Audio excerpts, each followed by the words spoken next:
Ivory has for centuries had a special reputation for its beauty, rarity and preciousness. An exhibition at Palazzo Pitti is bringing together a collection of 150 pieces from the Renaissance period. The collection was started by Grand Duke Ferdinand I.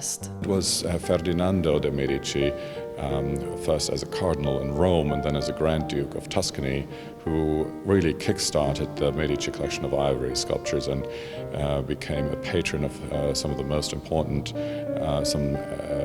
artists in this field, such as Niccolò Pippi, for instance. And he used most of his commissions, actually, most of the ivories that he purchased, he actually used and sent them as diplomatic gifts, especially to Spain. So that's why we have many ivories in Spain, and some of them came back here for this exhibition. This is the first time ever that any exhibition has brought together these Baroque ivory pieces. They come from museums and from private collections. For some of the pieces, it's the first time they've returned home to Florence centuries after they were made here. These 4 figurines were made in the 16th century, but they were sold off separately. And for the first time they've been reunited for the exhibition. The 2 males are from England and the owners of the 2 females are German. Ivory is so similar to the human flesh, and that's the reason why, and to human skin. That's the reason why first we find images of nude figures, and that could be religious, Christ on the cross, for instance, or it could be mythological subjects. But that's one part. The other part is that you can sculpt certain details, paper-thin details, and then as you cannot do in any other material like wood or marble or so. Ivory grew in popularity in the 16th century due to the Portuguese colonization of Africa. Ivory was traded from East Africa to Europe and India. In fact, the exhibition starts with 2 tusks from the Congo. They are the only examples of early African arts.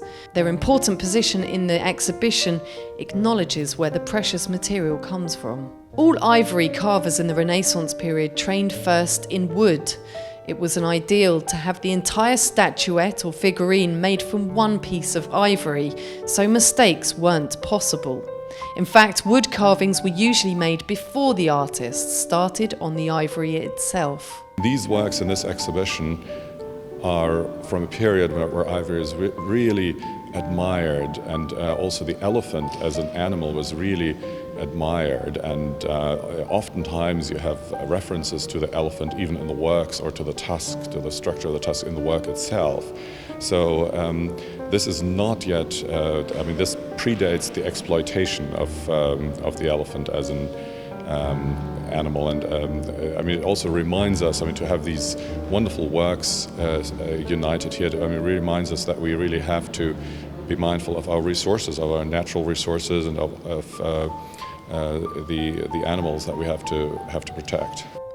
The setting for the exhibition is almost as spectacular as its contents. The summer rooms at Palazzo Pitti have frescoes which were commissioned at the same time many of these pieces were made. And the pieces were even on show here at Palazzo Pitti originally. By the 19th century, ivory was falling in popularity, overtaken by porcelain. But recently, figurines similar to those on show here were sold for €7 million, proving the love of ivory continues.